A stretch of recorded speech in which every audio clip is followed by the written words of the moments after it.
Okay, see, 8.4 is bahagian terakhir dalam bab 8 kita.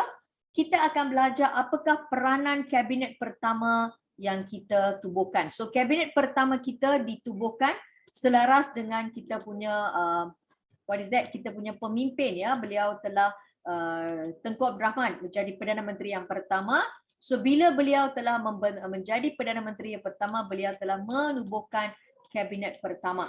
Nah, pembentukan kabinet pertama dibentuk selepas pilihan raya umum 1955. Tolong tambah, cikgu silap kat sini, 1955.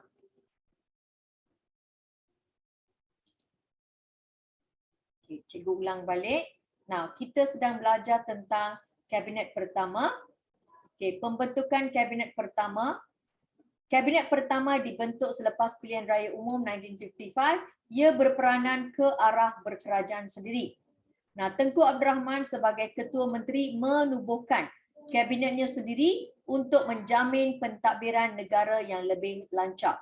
So, when Tengku Abdul Rahman menjadi Perdana Menteri yang pertama, those time before kita merdeka, kita tidak kenali sebagai Ketua Menteri, kita tidak kenali sebagai Perdana Menteri, kita kenali sebagai Ketua Menteri.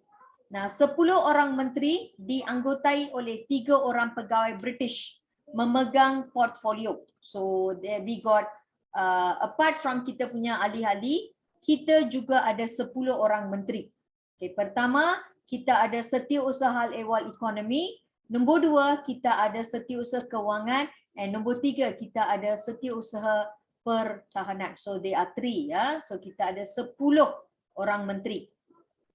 10 orang menteri ini dianggotai oleh 3 orang pegawai British yang memegang portfolio. So there are 3 British yang memegang portfolio yang lain. 1, dia adalah Setiausaha Hal Ehwal Ekonomi. Nombor 2, kita ada Setiausaha Kewangan. Dan nombor 3, kita ada Setiausaha Pertahanan.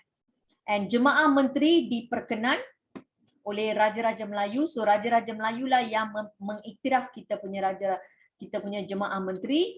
And ini diumumkan dengan rasminya oleh Sir Donald McGlary.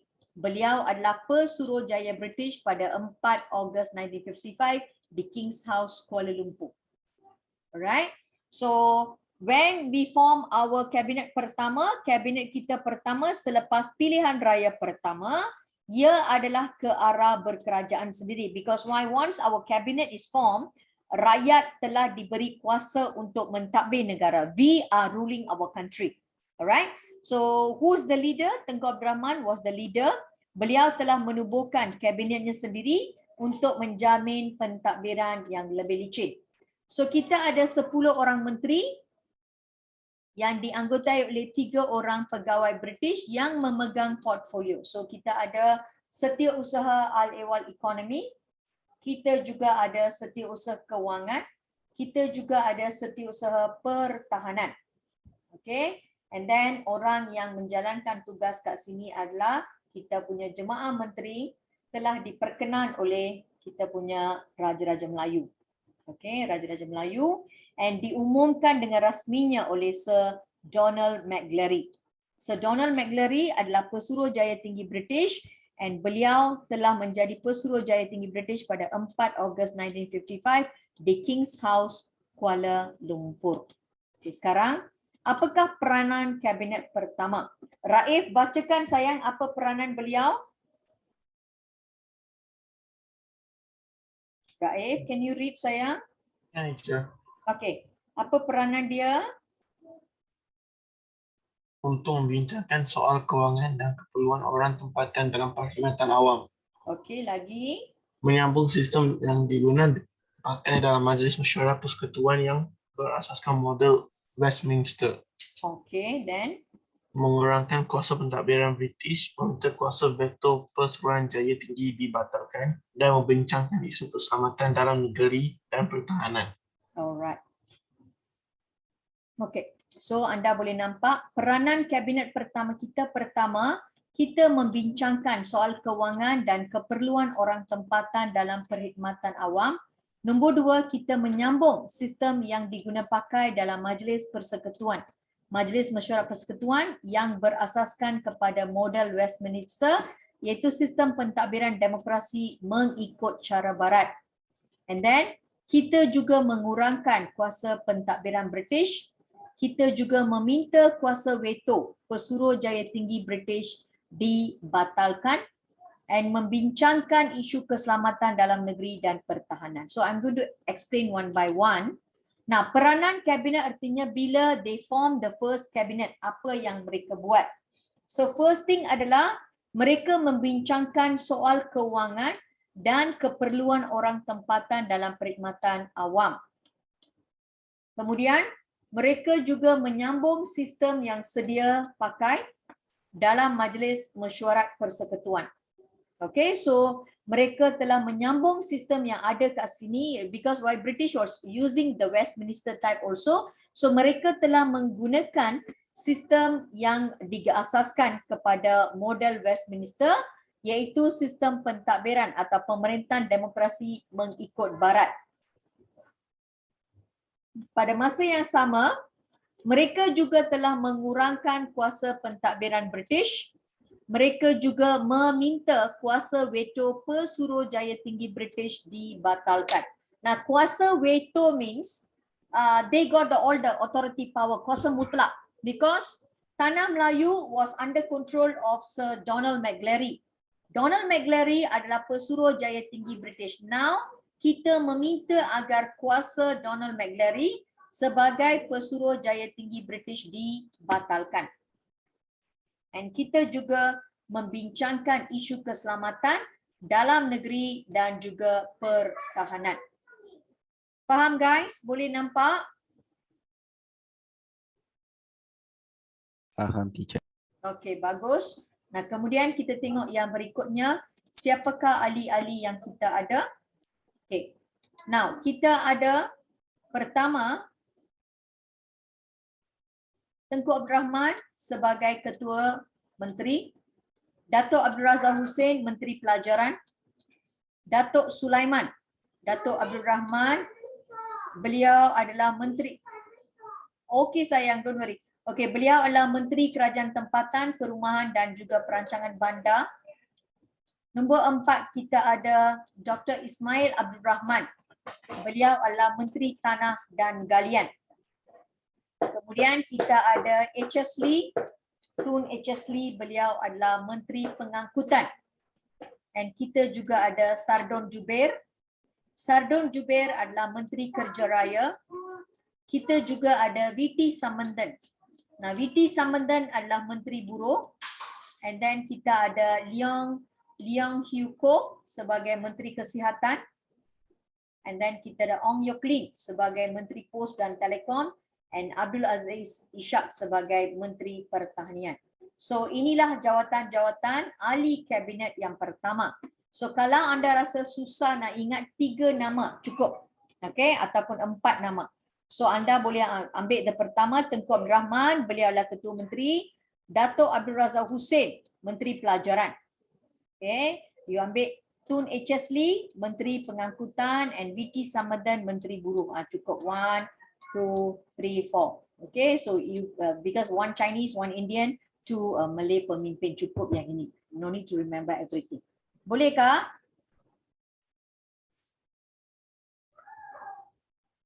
Saya akan cakap sendiri, saya akan jawab sendiri. Okay, now kita tengok tanggungjawab menunaikan manifesto ataupun mandat daripada rakyat. So bagaimana mereka menunaikan mandat daripada rakyat. So kita tengok yang berikutnya. The first one, kita tengok.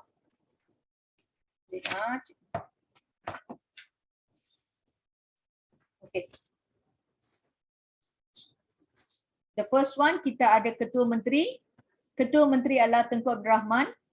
Beliau bertanggungjawab untuk menunaikan mandat daripada rakyat untuk mencapai kemerdekaan. Nombor 2, kita ada Menteri Pelajaran.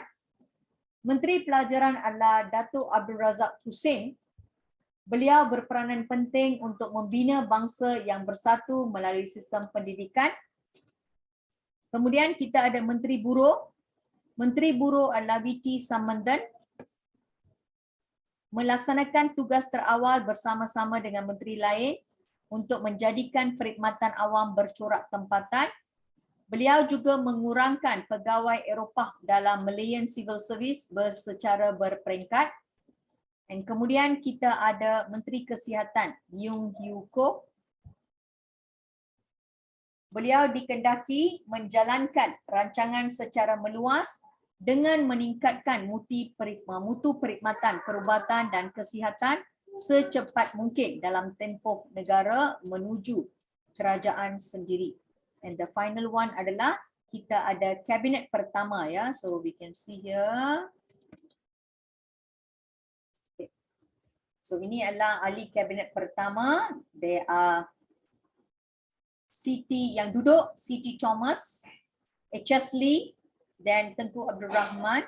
Kita ada Sir Donald McLary, D.C. Watterson, M.G. Hogan, and also Dr. Ismail Abdul Rahman. Kemudian kita ada Datuk Abdul Razak Hussein, O. Spencer. Kemudian, okay, this one is, dia tak letakkan, okay.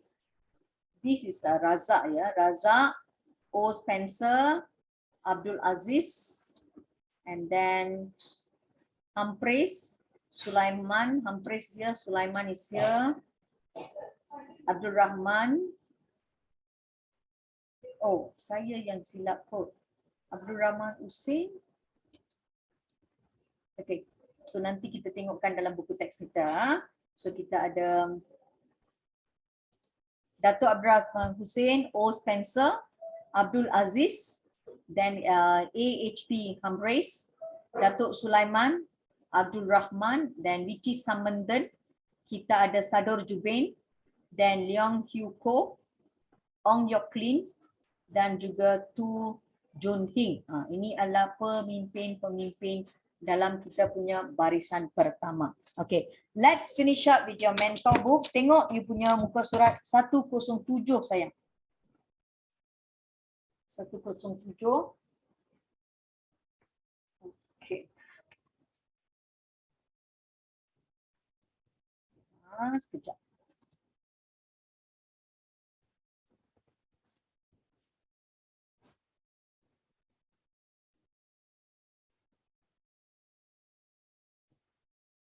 Okay, semua ada 107.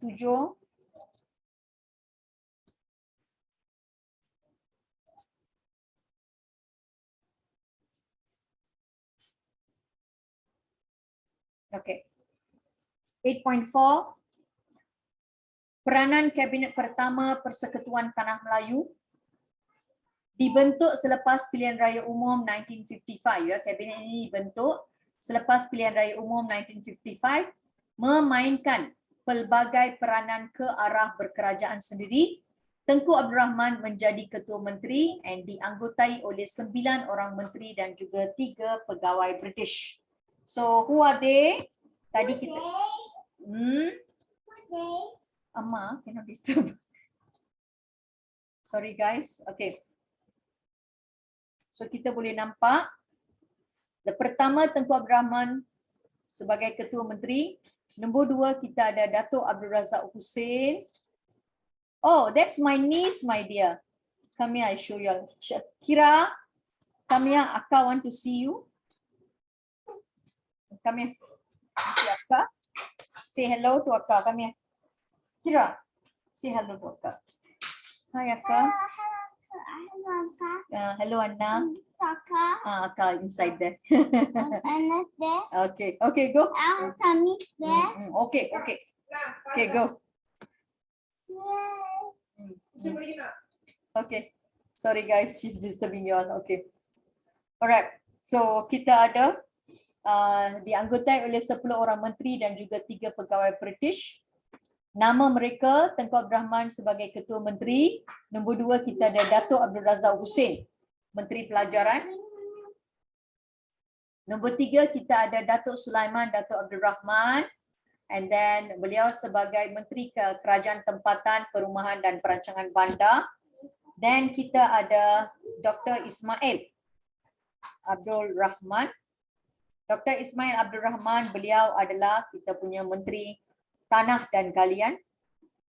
Kemudian kita ada Tun H.S. Lee. Tun H.S. Lee adalah Menteri Pengangkutan. Sardon Jubair adalah Menteri Kerja Raya. V.T. Sambandhan sebagai Menteri Buruh. Leong Hiew Koh sebagai Menteri Kesihatan. Ong Yew Kling sebagai Menteri Pos dan Telekom dan juga Abdul Aziz Ishak sebagai Menteri Pertanian. And the final one kita akan belajar adalah peranan Kabinet Pertama. Cikgu dah ajar yang ini tadi. Nah, apakah mereka buat? Okay. So peranan mereka yang pertama, mereka membincangkan soal kewangan dan keperluan orang tempatan dalam perkhidmatan, menyambung sistem yang digunapakai dalam Majlis Mesyuarat Persekutuan. Mereka juga mengurangkan kuasa pentadbiran British, meminta kuasa veto Pesuruhjaya Tinggi British dibatalkan and also membincangkan isu keselamatan dalam negeri dan juga pertahanan. So with that, bab ini sudah habis. Saya nak anda, hari tu kita dah buat latihan sampai mana sayang? Mentor book kita dah habis ke? Hello?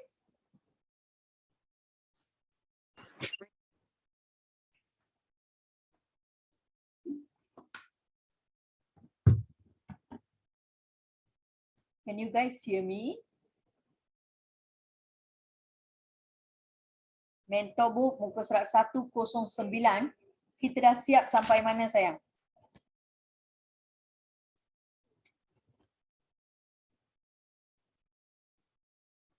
Hello? Number 8. Number 8 sudah. Okay.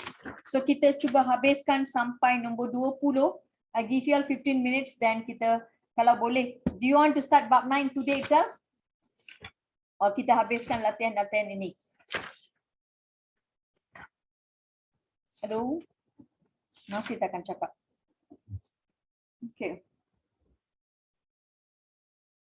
Okay, I will do next week. Then we do the latihan now. Okay. So saya berikan 15 minit. Cepat habiskan soalan 9 sampai 20 and question soalan bahagian B, soalan 1 dan 2. 15 minit. We are starting our face-to-face on 25th sayang. I'm waiting until your second dose 2 weeks. Because some parents are requesting me, kita habiskan 2 weeks. So saya akan mulakan on the 25th. Alright, boleh? Oh, next week ah? Next week Monday ah? Sekarang hari ni berapa hari bulan ah? Cikgu pun sudah lupa lah. Okay lah, then we start next week lah.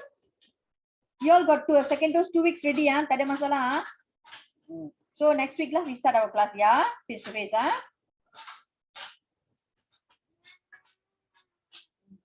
Yes. Oh, okay. Baru Friday ya. 2 weeks ready ya, y'all. Ui. Last Friday, this Friday 1 week, next Friday, okay. 2 weeks lah. Okay. Tak boleh. Kita tunggu 2 minggu. That means I start with my Form 5 first. You all the coming week. No. Next week Friday is your second week, means saya tak boleh. Let's wait until you finish 2 weeks. Saya takut. Habis mampus saya.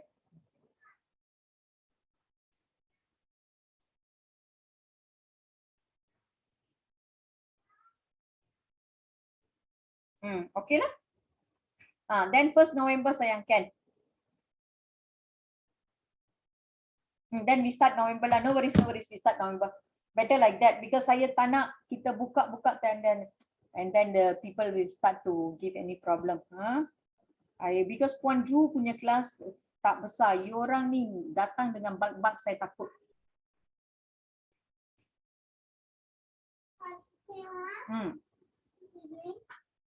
Berkelas nah. Ya. Okay, 15 minit cepat sayang.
Cepat guys.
Okay, another 5 more minutes, guys. Faster.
Guys, can we start?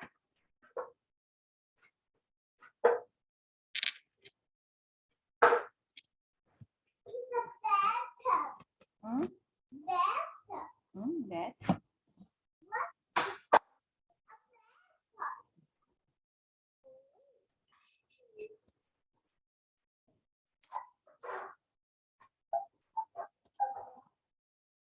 Okay, shall we start, guys?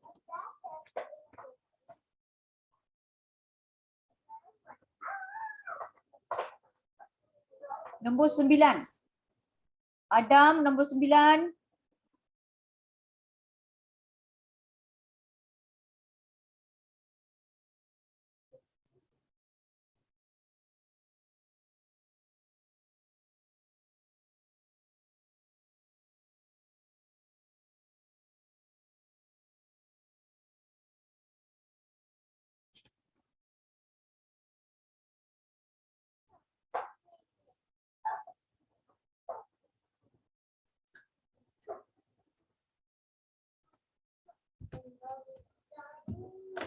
Can you guys hear me?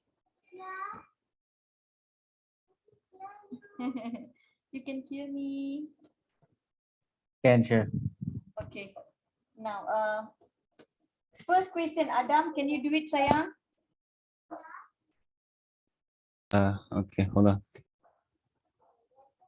Number 9, maklumat berikut merujuk kepada pilihan ayat awal disorot. Sarawak. Mengapa pilihan raya tersebut diadakan? D. Yes, persediaan ke arah berkerajaan sendiri sayang, betul. Okay, now second question. Okay, second question. Okay, number 10. Raif, number 10 sayang. 10A. Okay. Okay, Mihala say 8. Raif, can you read for me, darling? Second question.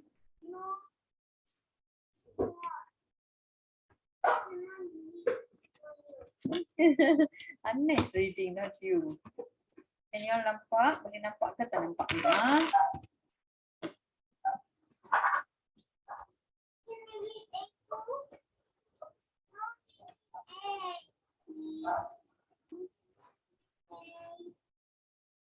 Okay, boleh nampak soalan yang kedua. Raif, can you read the second one, sayang? Yang teacher. Okay. Maklumat berikut merupakan satu peristiwa penting di Sabah. Pilihan raya tersebut dilaksanakan oleh A. Setiausaha Kolonial. Very good, sayang. Setiausaha Kolonial. Okay, number 3, Zafran, 11.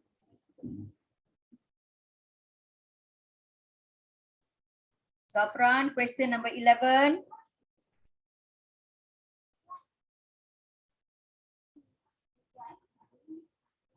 Zafran, tak ada juga. Ni budak ni. Zafran B.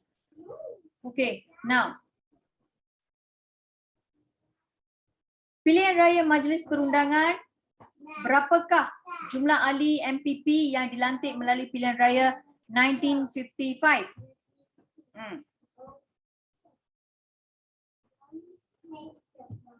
35 orang ke, betul ke sayang? Ini adalah pilihan raya 1955. So apabila kita ada perlantikan suruhan saya 1955, berapa orang yang dilantik?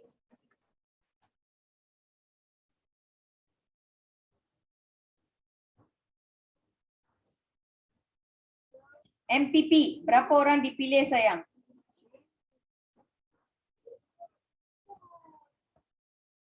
The answer will be D. Okay.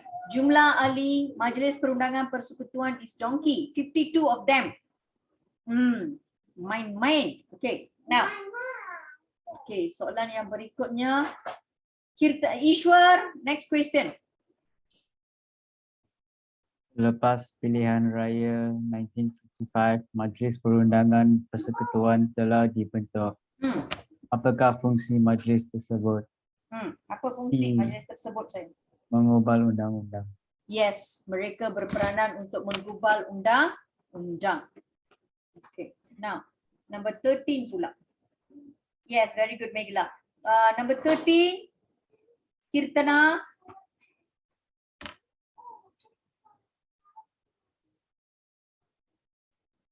Okay. Megila, your answer is for 13, is it, Megila?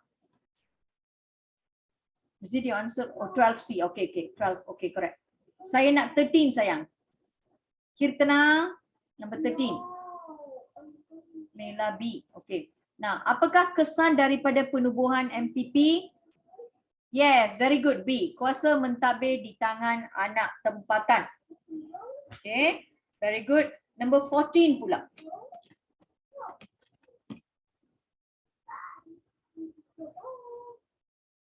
Okay, 14.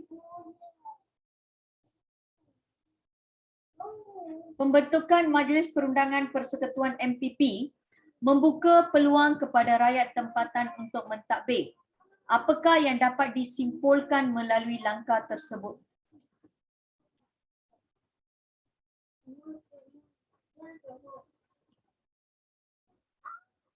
Okey, dia kata pembentukan MPP telah membuka ruang kepada rakyat tempatan untuk mentadbir.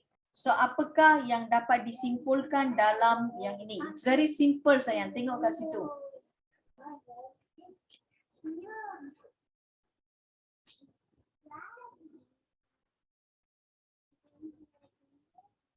Yes, A, betul. Okay, perkongsian kuasa antara kaum berlaku. So this the first time antara kaum. Okay, now nombor 15. Adam, bacakan sayang. Jadual berkaitan peristiwa bersejarah negara. Apakah X? It is 1959. Is it B, persenjagaan pertama parlimen? Apa sayang? B. Persidangan parlimen yang pertama. Yes. Yes, betul sayang. Itulah 11 September 1959 Parlimen Persekutuan telah dibentuk. So kita boleh nampak persidangan parlimen yang pertama ya. Okay, now kemudian kita ada yang berikutnya, question number 16.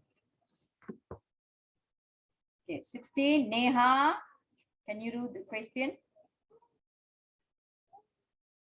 Yes, number 15, jawapan dia B sayang. Sekarang kita tengok nombor 16 pula. Neha, what's your answer for 16?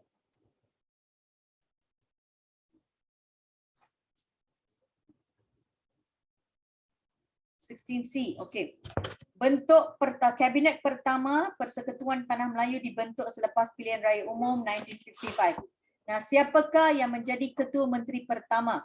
Yes, ketua menteri pertama adalah Tengku Abdul Rahman. Okay, nombor 17. Jadual berikut merujuk kepada kabinet pertama Persekutuan Tanah Melayu. Okay, so 17. Jadual berikut merujuk kepada kabinet pertama Persekutuan Tanah Melayu. Kita ada Datuk Razak Husin. Nah, apa jawatan beliau sayang? Razak Husin menjadi apa?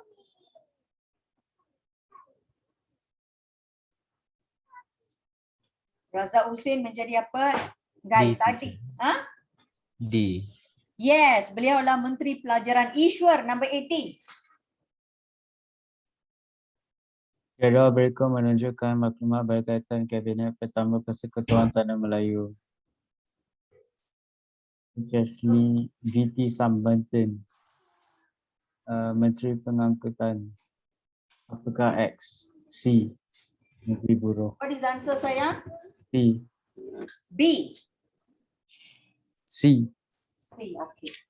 Alright. Nah, apakah peranan kabinet pertama? Oh, no. You're 18, right, my dear?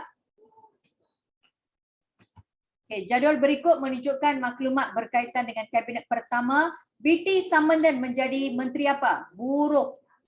BT Sambanten adalah menteri buruh. Nah, number 19. Apakah peranan kabinet pertama Persekutuan Tanah Melayu? So what they do?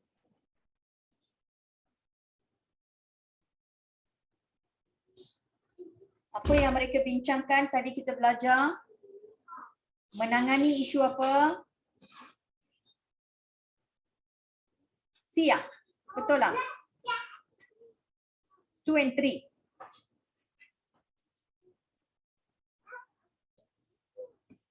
Yes, the answer is B. Menangani isu keselamatan dan juga membincangkan soal kewangan. Okay, and the final question. Gambar berikut menunjukkan kabinet kerajaan persekutuan hari ini. So, siapakah yang layak menganggotai kabinet tersebut?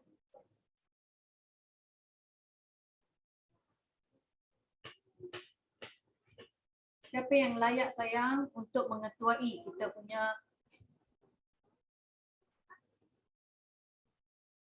Okay, the answer, wait, I show you where is the answer.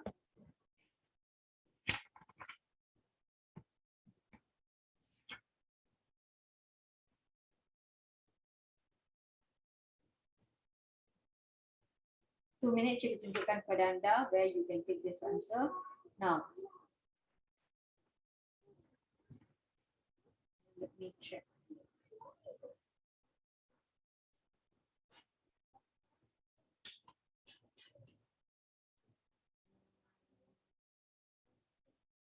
NPP.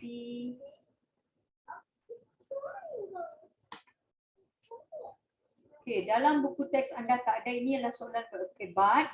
Now, dia adalah orang yang layak untuk menganggotai adalah 1 and 2. Anggota Dewan Rakyat dan juga ahli Majlis Undangan Negeri. They are the one yang dipilih oleh pilihan raya. Ahli Dewan Rakyat, pilihan raya. Ahli Majlis Undangan Negeri, pilihan raya. Anggota Majlis Raja-Raja, itulah Majlis Raja-Raja.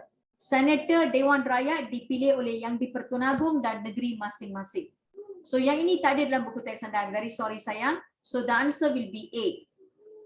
Boleh faham ke? Kan teacher. Alright. Okay, now kita tengok soalan yang berikutnya.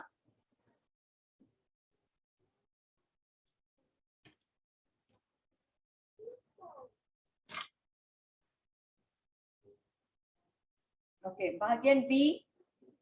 Soalan struktur dan esei. Cikgu besarkan dia. Surah, what are you doing? Okey. Gambar berikut menunjukkan suasana dalam pilihan raya umum pertama 1955. Nyatakan syarat untuk menjadi pengundi. Okey, kalau anda ingin menjadi pengundi, apakah syarat kepada Majlis Perundangan Persekutuan? So syarat dia, kita ada jawapan kat sini. Syarat untuk menjadi seorang pengundi dalam pilihan raya. Pertama, anda mestilah warga negara Persekutuan Tanah Melayu. Nombor 2, berumur 21 tahun ke atas. Dan anda mestilah tinggal di Persekutuan Tanah Melayu dalam tempoh 6 bulan terdahulu. So ini dia syarat-syarat untuk menjadi pengundi dalam pilihan raya Majlis Perundangan Persekutuan. So when anda menjadi seorang pengundi, you must be 21 years old above, warga negara Malaysia, dan anda tinggal di Persekutuan Tanah Melayu dalam tempoh 6 bulan ya. Okey, kemudian kita tengok soalan B pula.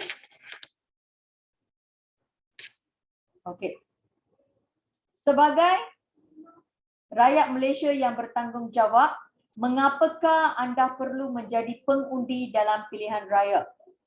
Okay, so ditanya why anda kena menjadi pengundi dalam pilihan raya.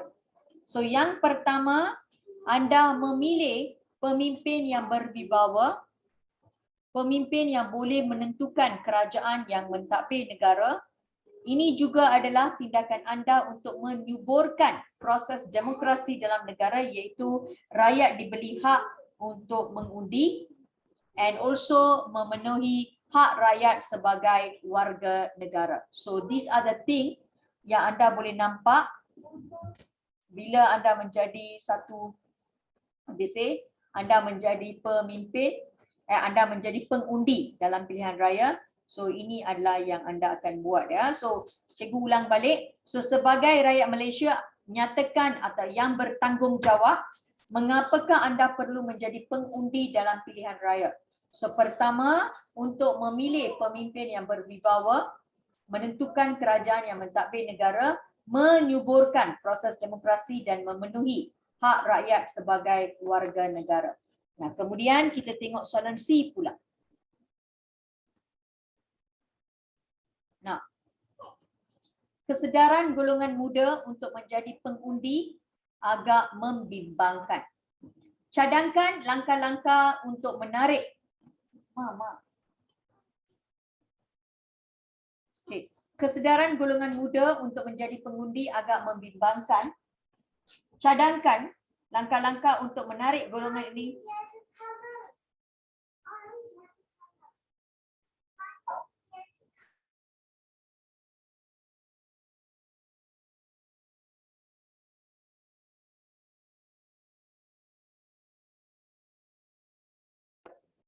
Five minutes. Okay. So cadangkan langkah untuk menarik golongan ini menjalankan tanggungjawab. Satu, anda membuat kempen dan juga kempen ini melalui media massa dan kita menggunakan televisyen. Nombor 2, kita menjalankan kuat kuasa undang-undang. Nah, bagaimana kuat kuasa undang-undang? Kita mewajibkan sesiapa yang 18 tahun ke atas mendaftar sebagai pengundi dan mengenakan hukuman kepada yang engkar. Kemudian kita ada peranan parti-parti politik iaitu menggunakan pengaruh untuk menarik golongan muda menjadi pengundi and also memudahkan urusan pendaftaran atau menggunakan online dan juga memperbanyakkan kaunter.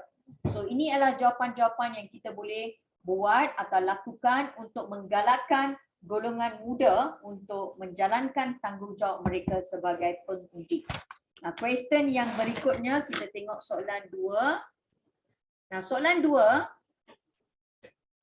gambar berikut menunjukkan proses penamaan calon dalam pilihan raya. Now, once I'm done this one, I will go to buku bekam ya. Because jawapan ni semua ada kat sini. Nyatakan 3 syarat untuk menjadi calon dalam pilihan raya. Now, dia tanya calon. So, kalau kita lihat kepada calon, the MPs yang standing lah.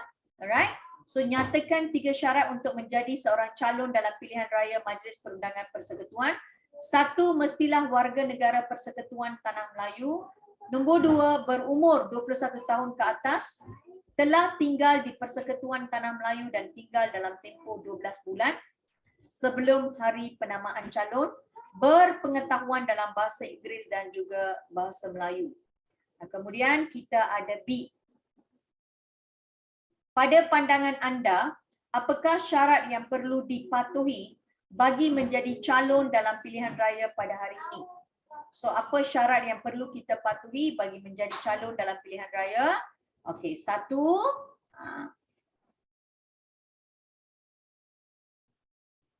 Okay, yang ini, the first one, we are looking at 1955. Alright. Second question ditanya pada hari ini. So, kalau ingin menjadi calon pada hari ini, ada beberapa syarat dia. Nombor 1, anda mestilah warga negara tidak muflis. Tidak muflis artinya tidak bankrupt. Anda juga mempunyai sihat tubuh badan, menguasai bahasa Melayu dengan baik, bebas daripada jenayah amanah, bertanggungjawab, mesra rakyat dan juga berpendidikan. So ini adalah syarat-syarat untuk menjadi calon pada hari ini. So 1, you must be a warga negara Malaysia. Nombor 2, tidak muflis artinya tidak bankrupt, sihat tubuh badan, menguasai bahasa Melayu dengan baik, bebas daripada jenayah amanah, bertanggungjawab dan mesra rakyat serta berpendidikan. Nah, pada pandangan anda, ini dah. Okay, now and the final question. Berikan cadangan anda bagi memperkukuhkan proses pilihan raya di Malaysia. So, bagaimana kita nak kukuhkan proses pilihan raya? Number 1, diurus tadbir oleh badan yang betul-betul bebas. Tidak ada campur tangan polis dalam pengurusan proses kendalian pilihan raya. Memperketatkan syarat untuk menjadi calon atau pilih yang benar-benar berkelayakan dan berwibawa, pelaksana kempen yang lebih sihat dan bermanfaat dan tidak ada unsur-unsur kurang baik. Pendaftaran pengundi muda secara automatik melalui Jabatan Pendaftaran dengan JPN, mempertingkatkan kaedah pengundian dan pengiraan undi, tidak perlu masa yang lama untuk mendapatkan keputusan. So that is bagaimana kita nak kukuhkan ya. Okay, now kita tengok soalan yang berikutnya. Okay. Gambar berikut menunjukkan barisan kabinet pertama Persekutuan Tanah Melayu. Namakan jawatan bagi menteri-menteri berikut. Okay, Adam, can you explain to me siapa nama-nama mereka saya? Tunku Abdul Rahman, Ketua Menteri. Okay. Datuk Selamat Datuk Abdul Rahman, Menteri Kerajaan Tempatan dan Perubahan dan Perancang Bandar. Alright. Dan yang ikut Menteri Kesihatan. Thank you sayang. Okay, now Raif B sayang. Jelaskan peranan kabinet pertama ini. What they do, my dear? Membincangkan isu keselamatan. Okay. Kewangan. Membincangkan soal kewangan. Keperluan orang tempatan. Second Untuk- one is keperluan ya. So this one point dia dah hilang. Membincangkan tentang keperluan orang tempatan dalam perkhidmatan awam, then menyambung sistem yang pakai dalam majlis mesyuarat persekutuan, okay, and also kita mengurangkan apa saya? mengurangkan kuasa pentadbiran British, And then meminta kuasa veto Pesuruhjaya tinggi dibatalkan, and also membincangkan. isu keselamatan. Thank you, darling. Okay, and the final question, Ishwar C. Ishwar, Pada pendapat anda, bagaimanakah kualiti perkhidmatan Kabinet Kerajaan Persekutuan hari ini dapat ditingkatkan? okay. So pada pandangan anda, bagaimanakah kualiti perkhidmatan Kabinet Kerajaan Persekutuan? No need to go out, Sichema. Okay, pada pandangan anda, bagaimanakah kualiti perkhidmatan Kabinet Persekutuan hari ini dapat dipertingkatkan? So this is soalan kebat. Okay, Ishwar, bagaimana kita dapat pertingkatkan sayang? Mengurangkan kejadian rasuah, Okay. mengurangkan Apa lagi? karena Sayang? birokrasi, Okay, kerana birokrasi. mewujudkan hubungan yang erat dengan rakyat, Hmm. menyelesaikan masalah rakyat dengan cepat dan efisien, And also, bijak menguruskan ekonomi dan kewangan negara. alright, very good sayang. Okay, nah kita tengok yang berikutnya. Nah, soalan ini adalah berkaitan dengan kita punya structure. Okay, ini adalah Kabinet 2018 yang telah dibentuk. Berdasarkan pengetahuan sejarah, siapakah layak menganggotai kabinet tersebut? So ini adalah based on election 2018. So berdasarkan pengetahuan sejarah, siapakah layak? So here anda boleh nampak mereka adalah warga negara Malaysia, menang dalam pilihan raya peringkat parlimen, and mereka juga boleh menjadi senator Dewan Rakyat. So can also bertanding ya. Okay, nombor berikutnya kita tengok. Okay, B. Tindakan ahli kabinet meletak jawatan adalah tidak wajar. Okay. Nah, kalau seorang ahli kabinet ini meletak jawatan, kita katakan dia adalah tidak wajar. So berikan hujah anda. So hujah anda kita tengok kat sini. Rafi, can you give me what are the hujah sayang? Kenapa tindakan kabinet yang meletak jawatan ni adalah tidak wajar?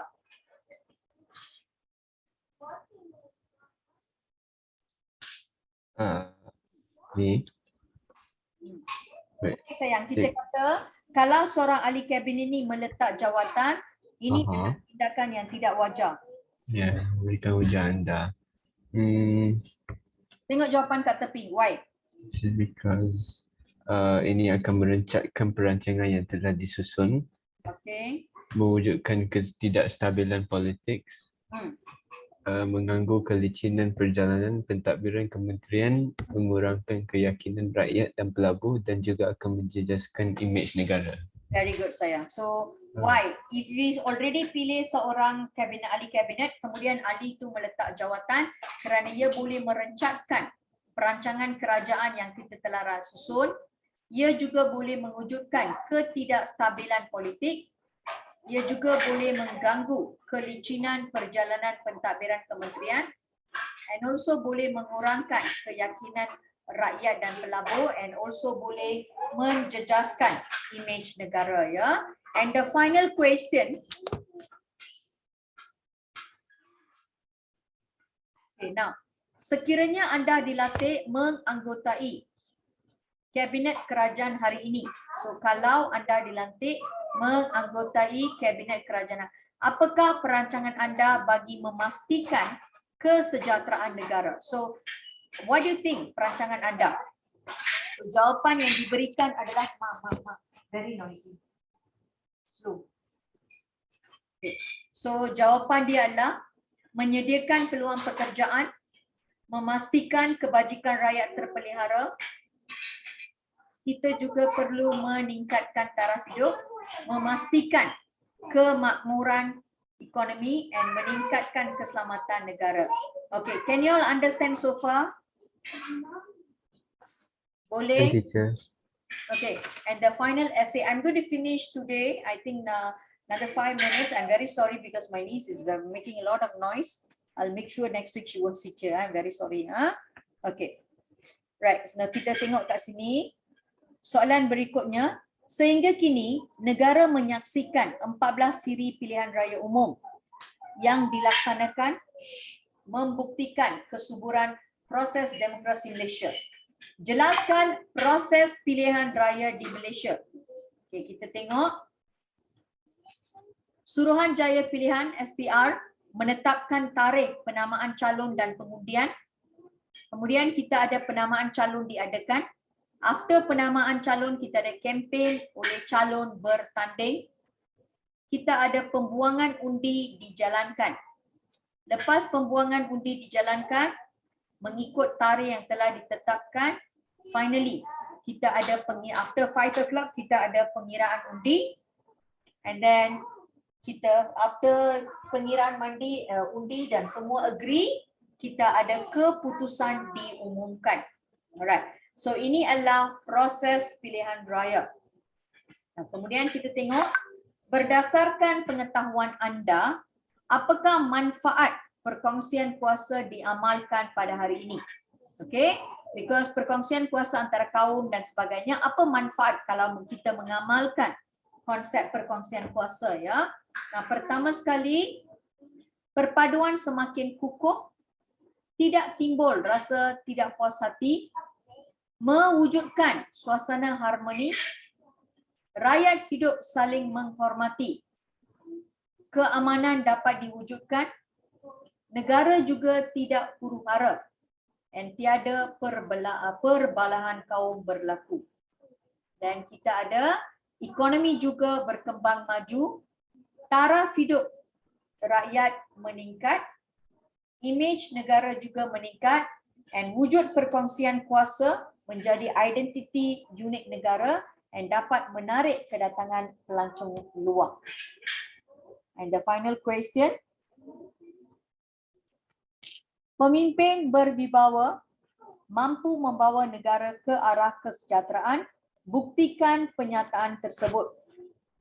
Kewujudan pentadbiran yang berkesan dan sistematik, tiada berlakunya penyelewengan dan rasuah, kita dapat mampu membangunkan negara atau meningkatkan kemudahan infrastruktur dan meningkatkan keselesaan hidup rakyat, memajukan ekonomi negara, meningkatkan taraf hidup rakyat atau kesejahteraan dan melaksanakan dasar negara yang pragmatik. Imej negara juga dapat dipertingkatkan atau menjadi gah dan disegani dan memperoleh sokongan padu rakyat. Tiada pemberontakan, rakyat bekerjasama memajukan negara. So, ini adalah soalan tentang Bukimento dalam kita punya bab 8. So, kalau boleh siapkan anda punya buku bekam ya, buku bekam bab 8 tolong siapkan. So, next week bila cikgu buat, saya akan mulakan buku bekam sikit, then kita boleh masuk bab 9. Okay, boleh ke? With then, I will end the class today because I have to send this girl away. She's very naughty. Okay, can you all understand, guys? And teacher. Okay, see you guys. Bye-bye. I will try to replace this timing next week. Take care. Bye-bye. Thank Thank you. you, teacher. Thank you, teacher. Okay, sayang. Bye-bye. Bye, sayang.